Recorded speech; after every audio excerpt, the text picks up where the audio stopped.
Bismillahirrahmanirrahim. Assalamualaikum warahmatullahi wabarakatuh.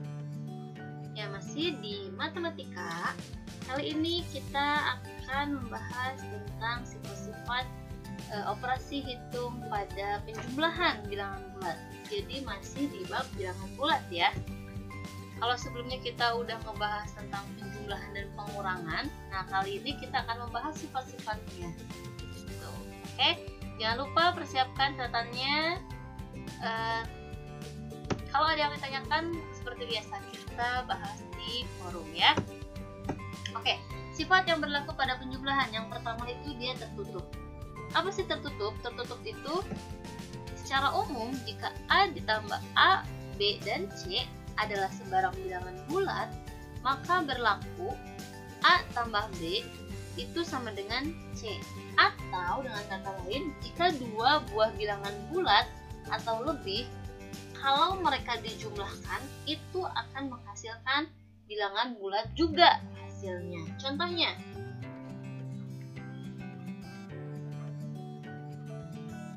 misal 5 ditambah 3, 5-nya dia bilangan bulat, 3-nya juga dia bilangan bulat. 5 tambah 3 akan menghasilkan 8.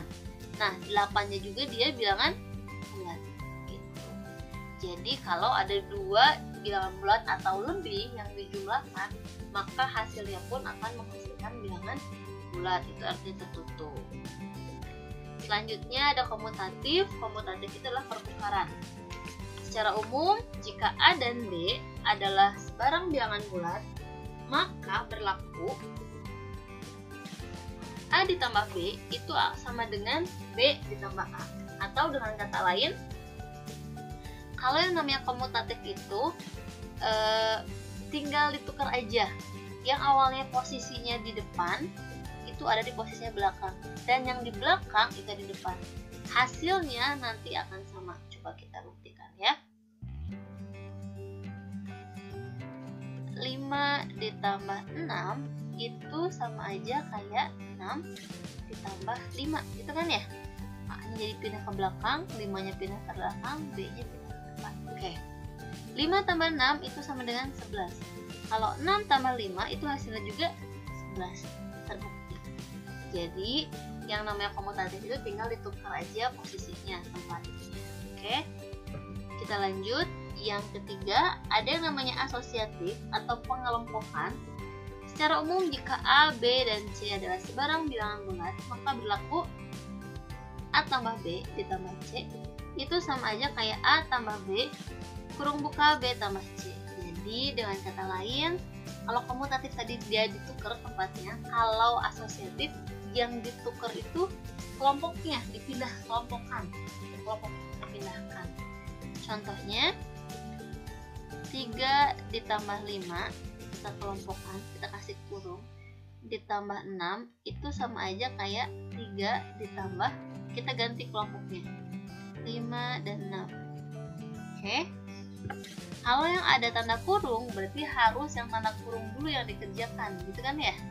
Berarti 3 tambah 5 dia 8 ditambah 6 itu akan menghasilkan, berarti yang di sininya 8 tambah 6 14 ya.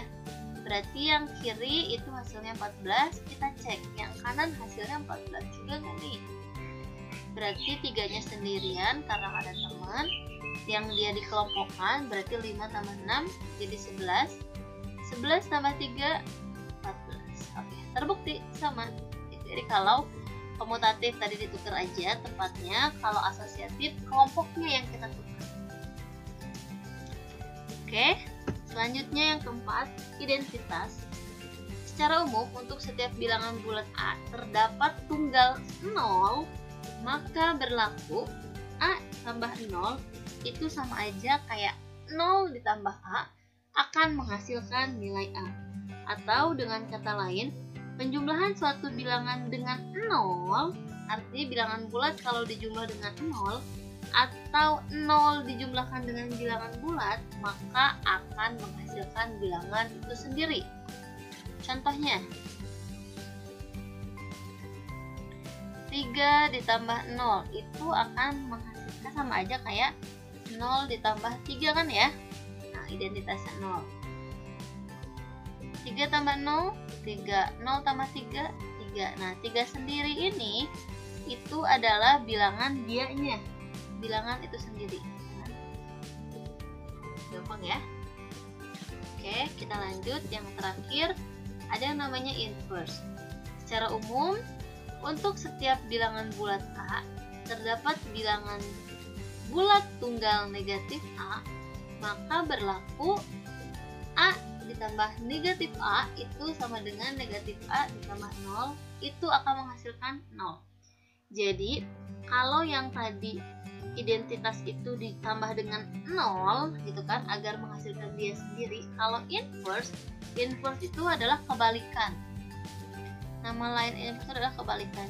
Yang namanya kebalikan itu berarti tandanya kita rubah, yang satu positif berarti yang satunya negatif, yang satu negatif yang satunya positif, atau lawannya inverse itu kayak gitu. Jadi kalau misalkan saja punya angka 5, berarti inverse-nya berapa? Berarti inverse-nya negatif 5. Jadi kalau mereka berdua dijumlah, itu akan menghasilkan 0. 5 ditambah negatif 5 itu 0. Negatif 5 tambah 5 ya 0. Jadi yang namanya inverse itu adalah suatu kebalikannya. Atau kalau misalkan Ustazah punya negatif 2, berarti inverse-nya berapa? 2 ya, karena kebalikan. Kalau Ustazah punya min 1, berarti inverse atau lawannya berapa? 1. Jadi inverse itu adalah kebalikan dari lawan. Lawannya, kebalikannya dari angka. Oke. Nah, ada sifat-sifat lain dari bilangan bulat. Yang pertama, jika bilangan genap ditambah dengan bilangan genap juga, berarti akan menghasilkan bilangan genap juga.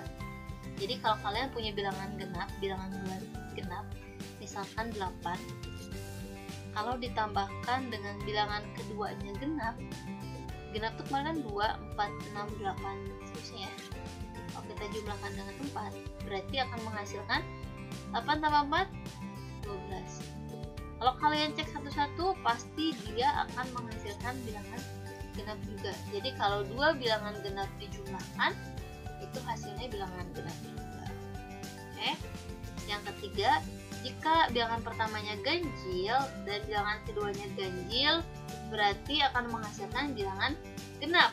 Contohnya, bilangan ganjil itu 1, 3, 5, 7, 9, dan seterusnya. Berarti 3 ambil ganjilnya ditambah 5, boleh dia bilangan ganjilnya. 3 tambah 5 itu akan menghasilkan 8. 3-nya ganjil, 5-nya ganjil, 8-nya genap. Oke, terbukti. Next, jika bilangan pertama genap ditambahkan dengan bilangan kedua ganjil, maka akan menghasilkan bilangan ganjil.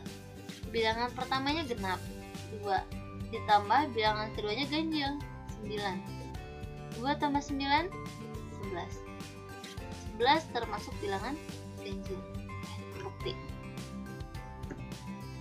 Ya, gampang kan untuk menentukan sifat-sifat dari operasi penjumlahan. Oke, materi yang Ustazah sampaikan tentang sifat-sifat operasi hitung pada pertambahan, pada penjumlahan cukup sekian. Jika ada pertanyaan, jangan lupa kalian tanya di Google Classroom, nanti kita akan bahas di forum ya. Jangan lupa like, comment, and subscribe. Terima kasih atas perhatiannya. Tetap semangat dalam belajar. Assalamualaikum warahmatullahi wabarakatuh.